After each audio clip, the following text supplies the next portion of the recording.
This House believes that civil disobedience is needed to force governments and corporations to act to assure our survival.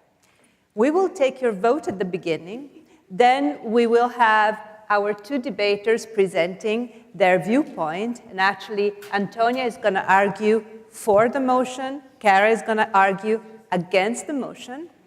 We'll have a Q&A, you'll be able to ask questions, and then at the very end, we'll have you vote again. And the one debater that has been able to sway the most votes will win. So it is a very, very kind of like easygoing way to do a serious Oxford-style debates because you don't have cards, because you know, after all, this is broken nature, we're not going to waste paper. But also, you're not going to have electronic buttons as in like the most advanced TV shows, but still, it's going to be hopefully really great fun. So this House believes that civil disobedience is needed to force governments and corporations to act to assure our survival. I would like to hear those of you, well, raising hands, those of you that are for the motion. Ooh, okay. And those of you that are against the motion? All right. Yes. So obviously, the majority is for the motion. Well, we'll see at the end if you'll feel the same. And I would like to, I have a lot of work to do. Yeah, you have a little work to do, but don't worry, I have faith in you. So we're going to start with the argument for the motion. You don't have the clicker? That's unbelievable. Let me see, there are two, but people bogart the, yeah, no, you can take that, and then you can throw it to her at the end. Yeah, okay, so off you go, Antonia. Okay. Please, encouragement. Oh, I need a light so I can see my notes. Great. Perfect. Great. Okay, let's see if I can figure out this technology. Yes, I can. Brilliant. Be it resolved. Civil disobedience is needed to force governments and corporations to act to assure our survival, specifying nonviolent civil disobedience. Point 1, a world on fire. This is my state, California. The photo is entitled Apocalyptic Sunset. It is unaltered and taken by Ken Porter of the Press Democrat newspaper in August. Year over year, we've been breaking records. This is the largest wildfire in California's history. 3 months later, we broke a new record, this time for the deadliest wildfire in California's history, and the second deadliest in US history. The Camp Fire was not only deadly, it created such terrible air pollution that some 200 miles away in my home of San Francisco, for a time we became the city with the worst air quality in the world. I snapped this photo on the Muni train. What's happening? This is climate change and it's killing us. I could, of course, show more photos from even worse climate destruction from all over the globe. We know what this is, we've seen the headlines, we've experienced it, but the most critical study to date, brought about in part by protests such as this one in Paris in 2015, was released in June by the United Nations Intergovernmental Panel on Climate Change, giving humanity just 12 years to act to bring temperature rise down to 1.5 degrees Celsius above pre-industrial levels, or risk passing a precipice beyond which stabilization may not be possible.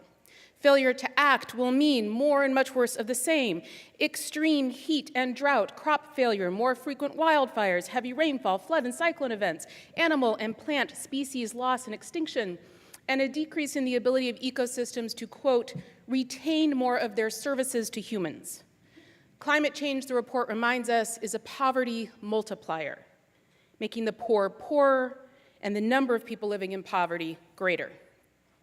But there is a failure to act. Instead of taking the necessary action at the most recent UN climate negotiations in Poland, governments went backwards following the lead of this administration, which teamed with fellow oil-dominated nations, Saudi Arabia and Russia, to push the world backwards. Why? These nations and the industries they are tied to are going to need a lot of pressure to shift from fossil fuels. For despite the brightest promises to the contrary, the fossil fuel industry has no intention of changing. Look at ExxonMobil's latest investor report. I could pull an identical slide from any big oil company. The future they predict and which they plan to provide for is this one. Going all the way 40 to 2040, the energy mix they predict is this: oil, natural gas, coal, and way down there, wind and solar, a little blip on the screen. This despite the fact that the burning of fossil fuels is the largest contributor to climate change, and with the UN, among others, finding that from 3/4 to all fossil fuel reserves must ultimately stay in the ground to avert the worst of climate's potential catastrophes. The good news, and there is good news, is that the IPCC was also clear that we can do this, but our action must be rapid and far-reaching. The shift of government and industry required seems daunting, but precedent can be found, I argue, in transformational movements, and nonviolent civil disobedience has always been key to their success. In an exhaustive review of 323 national campaigns for self-determination, the removal of an incumbent leader or the expulsion of a foreign military occupation, Chenoweth and Stephen found that, quote, "From strikes to protests to sit-ins and boycotts, civil resistance remains the best strategy for social and political change in the face of oppression. When large numbers of people engage in acts of civil disobedience and disruption, even the most brutal opponent has difficulty cracking down and sustaining the repression indefinitely." They also find that nonviolence is far more effective than violence, and that one of the most successful tools used by the oppressor to outmaneuver opponents is to provoke them to take up arms. Fortunately, there is a long history of nonviolent civil disobedience against the fossil fuel industry, particularly led by communities and nations of color demanding environmental justice, as climate change is but one of the industry's harmful impacts. This is from a series of nonviolent occupations of Chevron oil facilities led by women in Nigeria. This is a more recent illegal march, like many more before it, against oil extraction in Ecuador.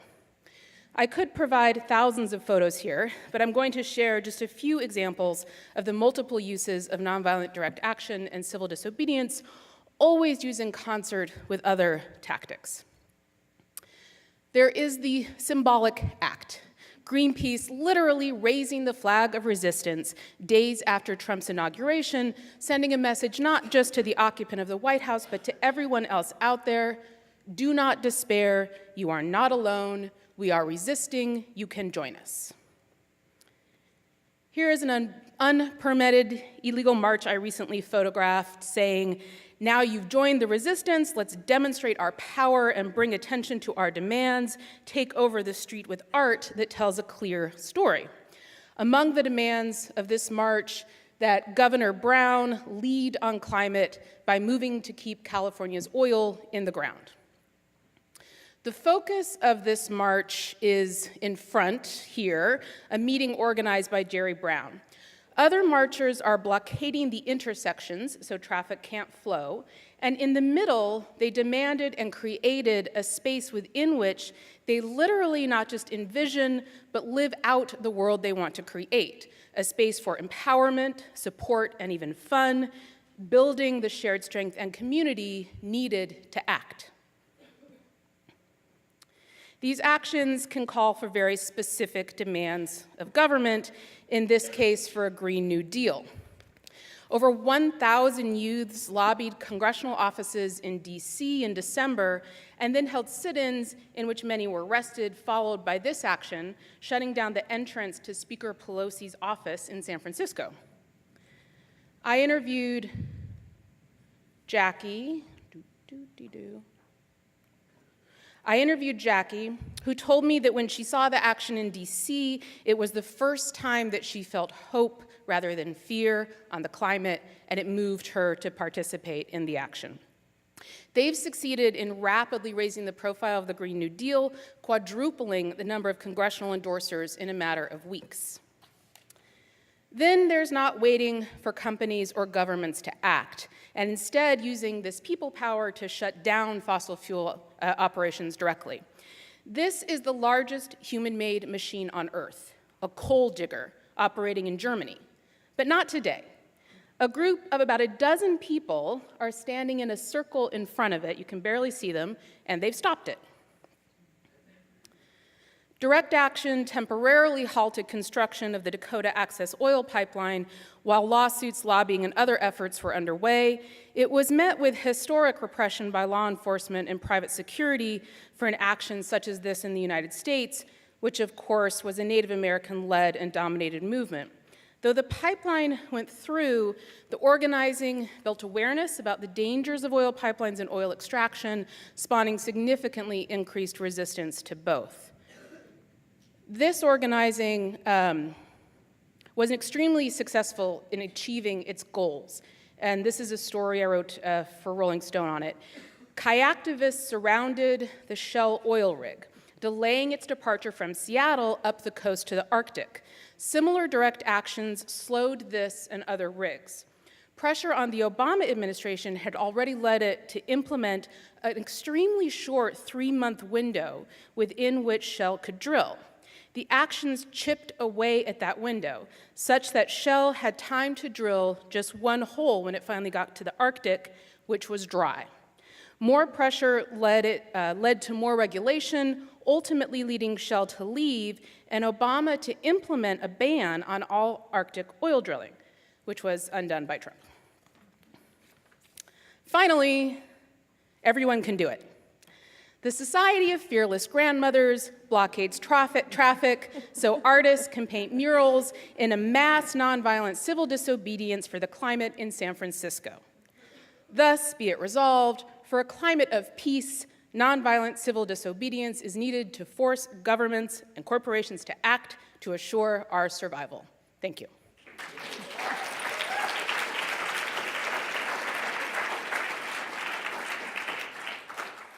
So I'm going to start with a confession. I march, actually. So I'm actually arguing and posing the opposite side of the debate tonight.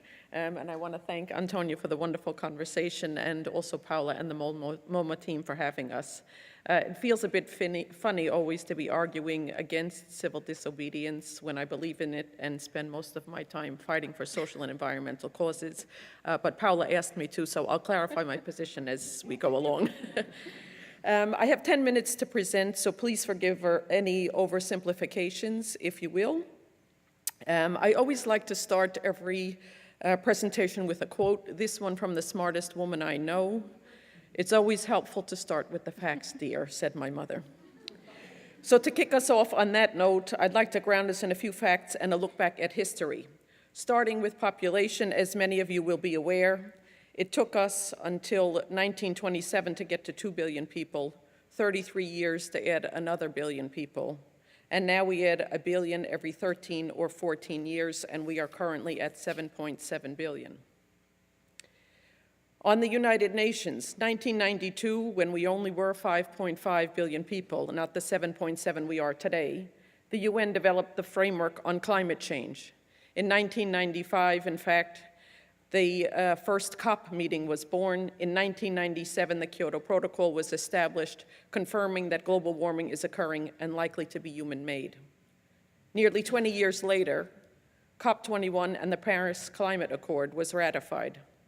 Interestingly enough, around the same time as climate conversations began, so did the World Wide Web and the internet as we know it.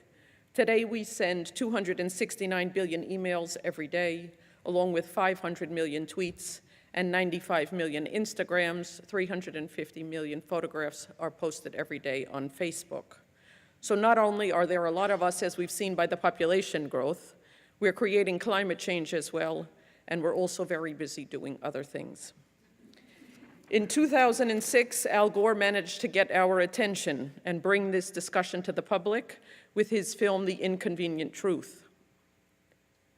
In 2009, for us climate nerds, Johan Rockström's team at the Stockholm Resilience Center also got our attention when they established the 9 planetary boundaries within which humanity can continue to develop and thrive for generations to come.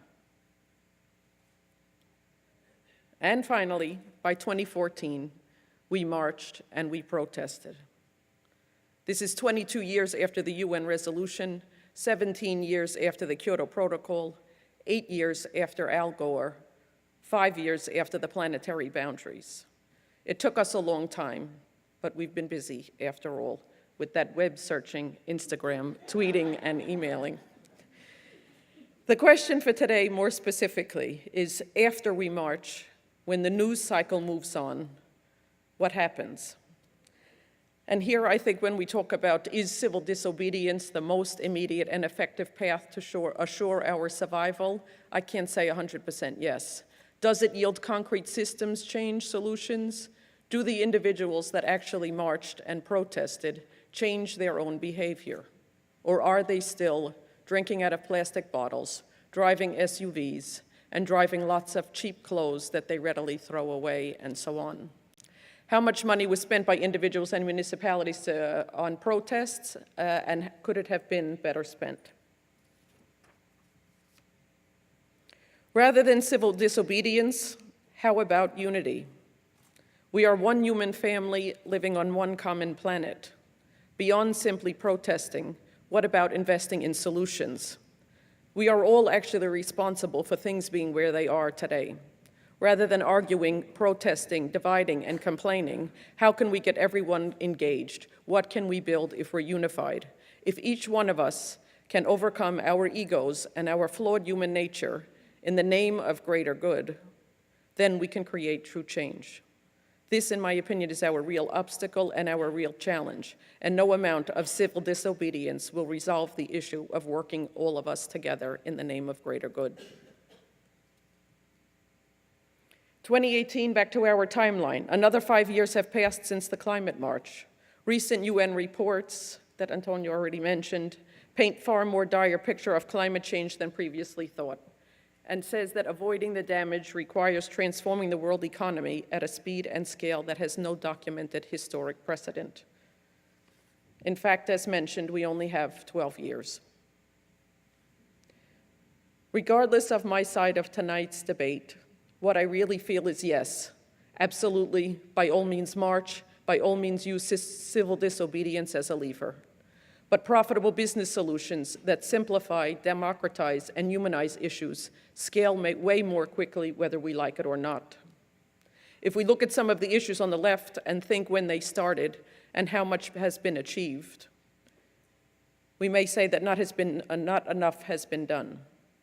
And in fact, there isn't enough time when we're thinking about 12 years for allowing civil disobedience to take effect. If we look at some of the companies on the right instead and think of how readily they were incorporated into our lives smoothly, and we allowed this trend of change, that actually feels like a faster road to where we all want to go. Tonight I make the argument that businesses may be our safest and fastest bet. Governments will leave out of the discussion for the moment. Businesses have international supply chains. However, they actually need to be facilitated. Something which I was quite excited on the last panel to hear about is something that we at the Fair Fashion Center call the in-between space. And I want to just talk a minute about that because it's coming also and building off of the last panel. The world is actually divided into different sectors that each have their different priorities and each speak different languages, some of the challenges as mentioned before in design thinking. Nonprofits focus on issues such as greenhouse gases, slave labor, water, and so on. Industry actually buys, sells, and markets products. Finance has priorities that are related to investments, environmental, social, and governance issues, material risks, and data. Science, we already mentioned, with planetary boundaries and other such focuses. Translation is actually required. Cross-sector collaborations are necessary, and the solution, just like in art and design and science, lies in what we believe to be the in-between space. I want to make a concrete example in the world in which I work. Fashion has always influenced more than itself. Fashion and design, I would say we can put together in one category. The power of creative industries to drive change is actually amazing and likely to be second to none. In that concrete example, fashion is widely believed to be one of the highest polluting industries, responsible for 20% industrial wastewater, 10% carbon emissions. On the positive side, we are also very often the first step out of poverty and into the workforce, thinking about agriculture, manufacturing, and retail. Fashion, actually, and design, as I said, drives and reflects cultural change like very few others. Harnessing this power could drive change very, very quickly. The Fair Fashion Center that I run here in New York, we focus on profitability and sustainability and the aversion of material business risks. We've gotten into the in-between space. We facilitate, we translate, because the problems actually don't really belong to anyone. It's everyone's and somehow no one's. A few examples. Should fashion companies figure out how to turn New York City's trash into fashion packaging? Or is that actually the role of philanthropy and innovators? Should fashion companies figure out how to install renewable energy on the roofs of fashion textiles and mills in places that they don't own, and figure out how to take a slice of the savings generated through renewable energy and drive that towards livelihoods and social programs? Or is that the role of investors? Or is that the role of grant makers? Who owns the problem? Who owns the leadership on cross-sector collaborations that will accelerate the changes we all want to see?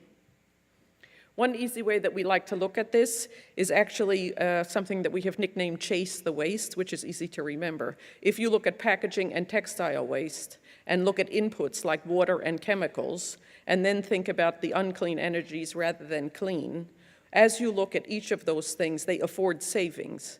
And the key that you'll see on the graph above is the last element, which is how do we redistribute and balance equity for livelihoods throughout the supply chain. Part of the discussions today were how do you find funding, and we believe that this is a way to find funding. Reduce environmental impacts, chase the waste, save more money, and you'll find the money to respectfully worry about all of the workers throughout the supply chain and really fund systems change. This is not just a moral and a values-based question, but chasing the waste and rebalancing equity is specifically what investors are asking and actually seeing on the Bloomberg investor terminals, which are those blinking screens that all of the investors are watching around the world every day. And you see here behind me. On the Bloomberg terminal, there is now, over the last years, an environmental, social, and governance dashboard. That dashboard shows practices, better, worse, and non-disclosed areas of data. Thank you. On all areas related, as I said, to environmental, social, and governance, or people, planet, and profit. Investors can see that very clearly. What they can also see is actually Bloomberg is scraping the news, tweets, and articles and showing them to investors that are making decisions about where do they want to invest. Opinions have a voice. Social media matters. This is a very powerful tool. The point here is that in our society, where money makes the world go around, whether we like it or not, we already actually have a helpful cycle in place that needs to be better facilitated and accelerated. Investors push companies for useful data and environmental, social, and governance transparency. This drives innovation, new businesses, better decision-making, and blended financing solutions, back to the in-between space. Companies informed by the nonprofit, scientific, and I'm now going to add the design world tonight, make better design decisions, collaborating with suppliers to produce more sustainable products. Consumers are offered better options and are therefore buying better options, and it is up to all of us to use our purchasing dollars for impact. I could talk hours about this cycle and the way that we think that it can be used to drive good, but I'm going to conclude here with just one last question. Which is more effective, protesting with the hope that we can change human behavior, or uniting to provide actionable business solutions that will drive change more quickly? Thank you very much. All right. I still will protest, This though. was absolutely excellent. So now let's all gather here. I'm going to have to sit in the middle this time. I'm going to move all of our plastic water bottles. And yep. They're all here. What? Yeah. Oh, you have good for you. Yeah, Great. So let's sit down and let's discuss. So as you can see, it's a much more nuanced and, do you have it? Yeah, you will have it.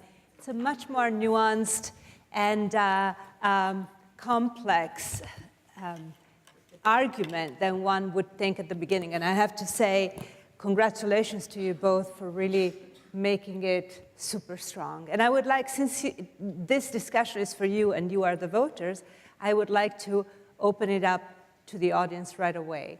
How much more do you need to be convinced? And what do you think are the particular angles that could be developed more? Any questions or comments from the audience? I'm sorry? Oh, yeah, go for it. I love the chase the waste. That's lovely. And I think protesting is absolutely essential. However, the way that the question is worded, it's whether it's needed. And I don't think it is. And it really goes to that chase the waste thing. So since the 1970s, when efficiency began to be a real factor, what you may not realize is that we are using half the primary energy that was predicted from the 1970s, around 1980, today.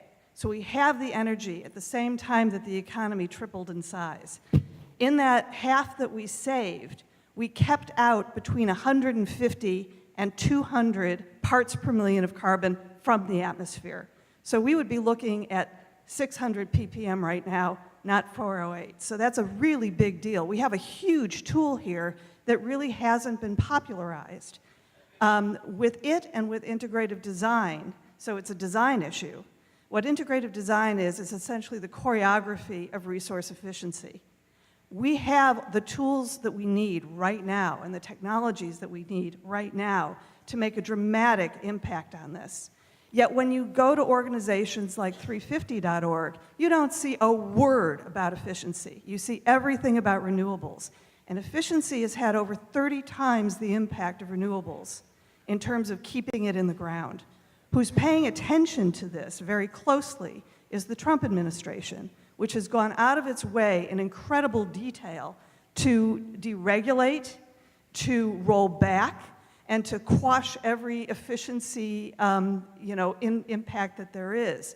This is a tool that is also not mentioned in the IPCC report because it focuses on technologies and not methodologies. So is civil disobedience needed? I don't think so. But is it a good idea? Absolutely. Okay, thank you. Good contribution. Who's next? Great. As an artist who's been displaced from New York City, and traditionally artists have increased the economic and sustainable ecology of urban areas and ultimately been displaced by the real estate market in a city where Hudson Yards has had new developments and architects come in and create the most modern of environments. I wonder what you think the role of the arts are in creating a sustainable environment without being displaced from livability themselves. It's a valuable question, but I'm not sure that it really helps with this particular motion. Well, I'm thinking particularly of Tompkins Square riots during the 80s when, say, for instance, nonviolent direct action was used. Okay, so you're asking if it had an impact and if it proves that civil disobedience is needed? Yes, and the role of the artist in particular. Okay. Huh? Oh, you want to take a couple and then answer them all? Okay, all right. So, all noted. Mm-hmm. There's, wow, okay. Susannah and Ursula, then Michelle, and then, Dan. Mm-hmm. Oh, that's like nepotism. All right. Okay, let's go Michelle first because she's sister, and then you. Okay. I'll make mine very, very short. I think civil disobedience is always needed, but I wonder in an age of social media where civil disobedience is often very reductively seen as posting a photo from a protest, whether we could actually connect what you're both saying and say civil disobedience is about finding solutions wherever they come from. So it's about the work that people who show up at protests, but then also stay on to do the really hard digging down of, I don't know, staying in Detroit and figuring out what happens next to a city, or thinking very subversively about how you can co-opt business and the tools that are already there and in place to figure out how they can be used for social good rather than for just money making.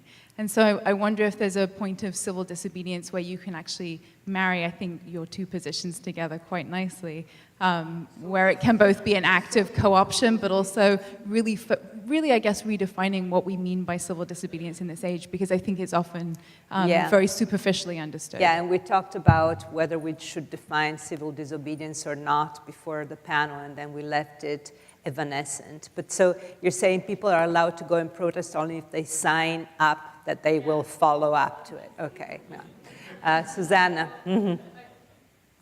Okay. Yeah. I would say that the environmental movements of the 60s and 70s, pushed forward the Clean Water Act and the Clean Air Act, which have enabled the work that I'm doing now, because city governments have to act to clean up the waterways and the air. But there's a big lag now. And what I'm curious about is now we're putting all of this sort of reliance on the private sector to come in and help.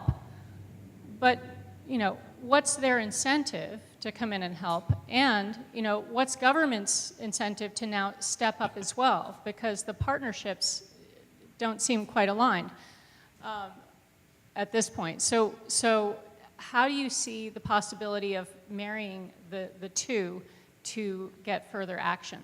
Mm-hmm. Okay. Interesting. Do you want, let's take Dan and Too then... conciliatory? Sorry. Yeah. No, I understand. I was thinking, I'm not allowed to have an opinion here. I'm just moderating. Dan.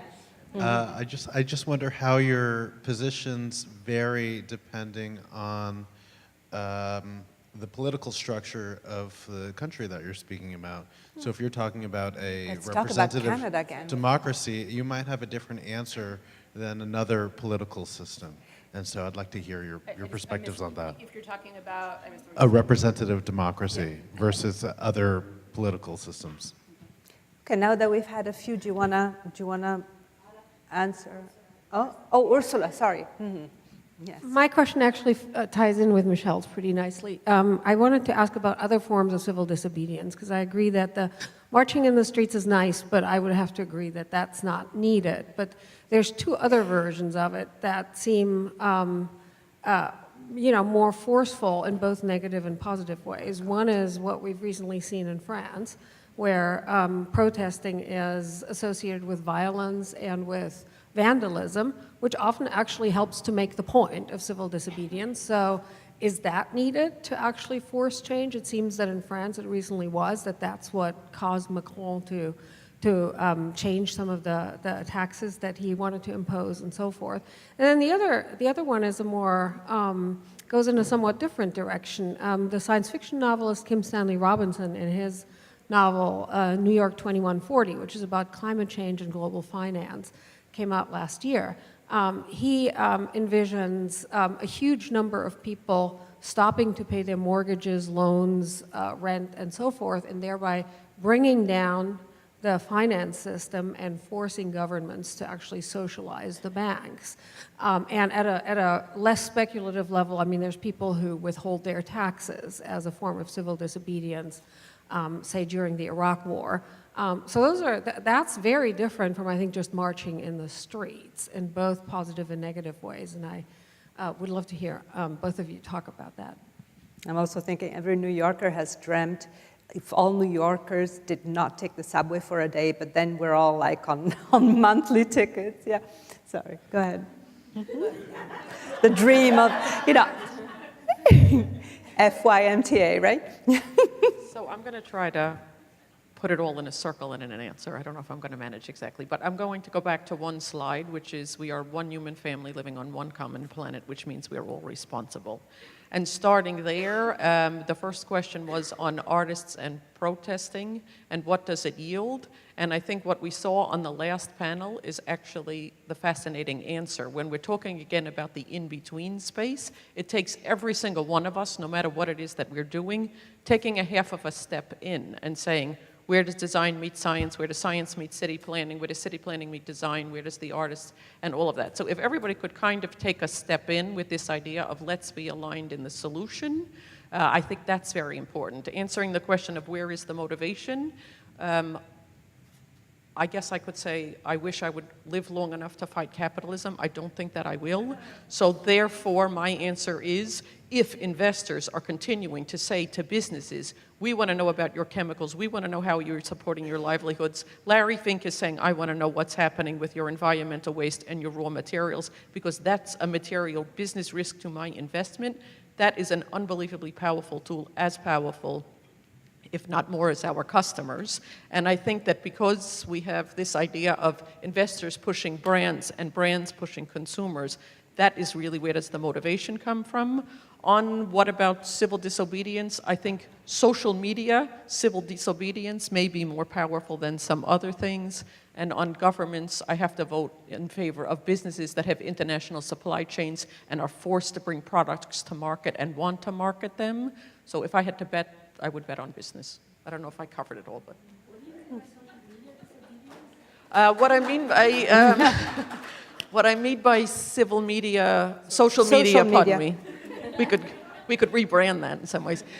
Social media disobedience. You're talking about boycotts, like you know what? Uber? I think electronic civil disobedience. I think, you know, if we see that Bloomberg is scraping tweets and that's landing somewhere, you know, how did it suddenly happen that none of us are using plastic straws? You know, the turtle had a straw in his nose, and suddenly, like, whoom, we were able to create a trend of change very quickly because we can create community around issues. So is there a new kind of civil disobedience which isn't just about marching, but it's about creating powerful voices that are aligned around certain issues that even hit the investment community? I think that is possible. So I think, you know, the challenge is, which is something we've talked about a lot today, which is not seeing any of these pieces in isolation. So the just marching is nice.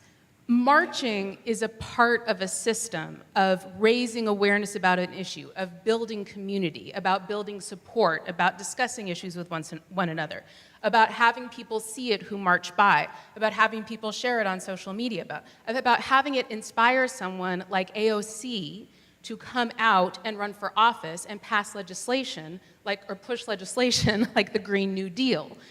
These are components of a very important puzzle that almost never works if you try to pull out one of the pieces. And that social change is a long haul.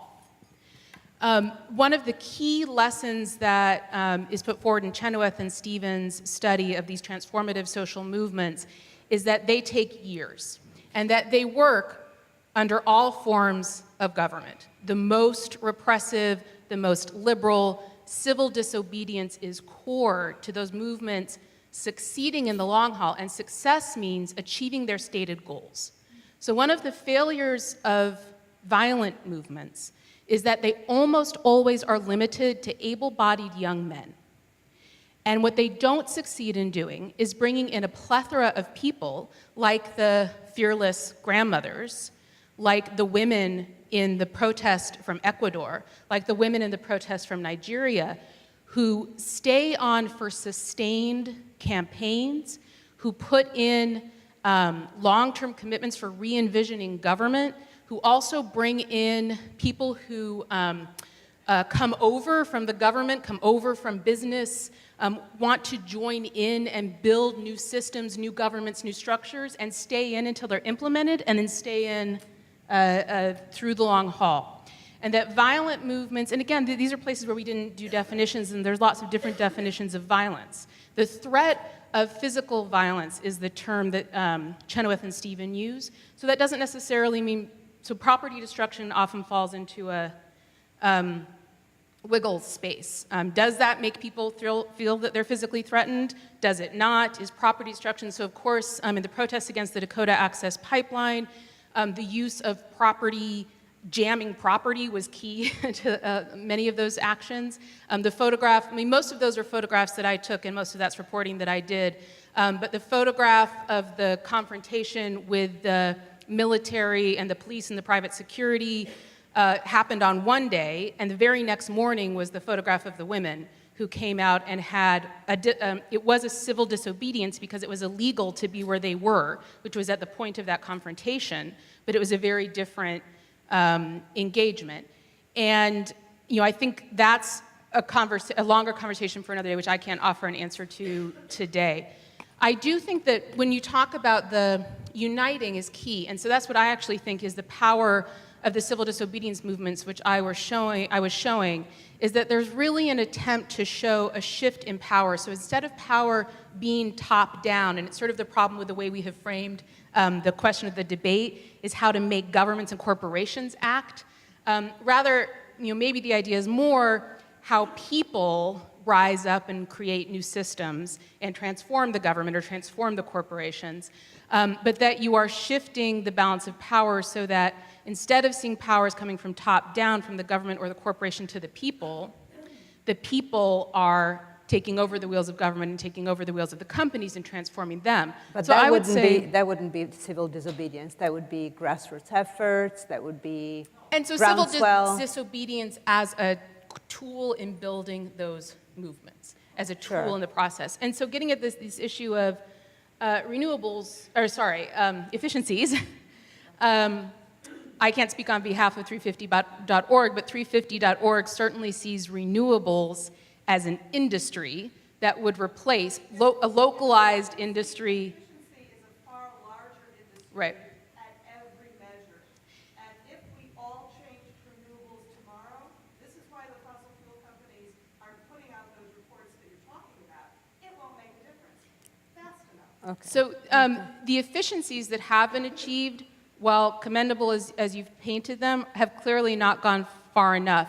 And so the idea is not just to shift from fossil fuels to renewables, it's rather to shift how we consume energy and to shift who provides energy. So to shift, most people would argue, I would argue, to localized models of energy provision, reduced consumption of energy, so we need less, and not having, for example, Exxon and Chevron and Shell become renewable energy companies, because oil is not a renewable energy source, but it's a natural energy source, and I've seen what they've done with that one. I don't really want to give them the sun or the wind and see what they do with that. See what they do with that. I understand. So, by the way, I wanted to ask you, what happened with the Dakota Access Pipeline now? So the Dakota Access Pipeline was almost stopped under the Obama administration, and then under the Trump administration, it was fast-tracked through and completed. So the pipeline is now not only operating, but opened up a wealth of production in North Dakota, which opened up a dramatic increase in fossil fuel production in the United States, which goes to support the premise that had the pipeline been stopped, it would have significantly reduced fossil fuel production writ large in the United States. Okay. Great points made by both. Do you want to make a final statement on your position before we take another vote? Yeah, sure. Please, go ahead, Cara. One last try. I guess what I would say is that I grew up working in business, and now I run an applied research center that is looking for systems change business solutions that can be easily incorporated. And we kind of laugh in my office that the word awareness I find to be the most scary word in the world, because I'm always worried about, after we've raised it, what actually are the concrete paths to change. So I'll leave it there. I'm still betting on business and systems change, and I think profitability and sustainability and efficiencies coming from there that allow us to rebalance equity, social equity throughout supply chains and throughout the world is the safest bet. Thank you, Cara. Antonia? I think using history as a guide when we're at such a key transformative moment where the shift that has to happen right now has to be rapid and has to be far-reaching, we have to have all our tools in our toolbox. That includes business acting, but that includes really having to push the envelope, not just pushing governments and corporations, but these actions that make it clear that the survival of the community, survival of the species is something that we value, or merely that the majority of people continue to live in a way that is sustainable and meaningful for them until the species is over, if we follow your model. Not mine, I mean. Sorry, it's an natural. argument that has been made. Well, thank you. Thank you. Great. So now let's vote again. The motion is, this House believes that civil disobedience is needed to force governments and corporations to act to assure our survival. Who is for? All right, thank you. And who is against? Well, you know what? I have to say, this is always like, yeah, who wins, who loses. If I were to stick to what I said before, those that can sway the most, I have to say Cara did a pretty good job. But yeah, quite amazing. And, you know, this is a very unscientific point, but I have to say, Antonia equally is the winner overall. Like, you know, if we wanna take a popular vote versus the electoral college vote, you know what I'm saying? I just don't know exactly who won and who lost. But I have to say, the purpose of this debate is for us all to reflect on the nuances, because ultimately, we started this whole Triennale, and the job that we do in our everyday life, it's all about changing behaviors. And whether you change it from the citizens, at the citizens level or the enterprise level, as Antonia said, it takes both. There's no way that we can unilaterally change the way the world operates, because there are many systems that operate differently. So acupuncture is what it takes. And I would like to thank you. You're just like been wonderful, as usual. You know, I mean, I had no doubt, so thank you. Please stay here. Please stay here and just raise with me. I would like to call to the stage also my wonderful collaborators, Erica and Ala and Sam. So is Sam also here? So where's Samantha? Oh, Sam is coming.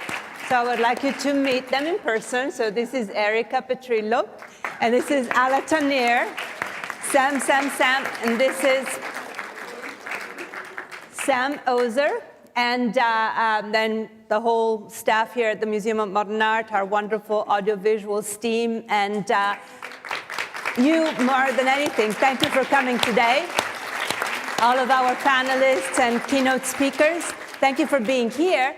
We're going to have now receptions. We're going to drink and be merry. And then afterwards, at 8:30, there's going to be a screening of the trippiest movie of all, which is Winged Migration. So if you have 1 or 2 glasses of wine and then you come back into this theater at 8:30, you're going to have a great night. Thank you very much. Thank you.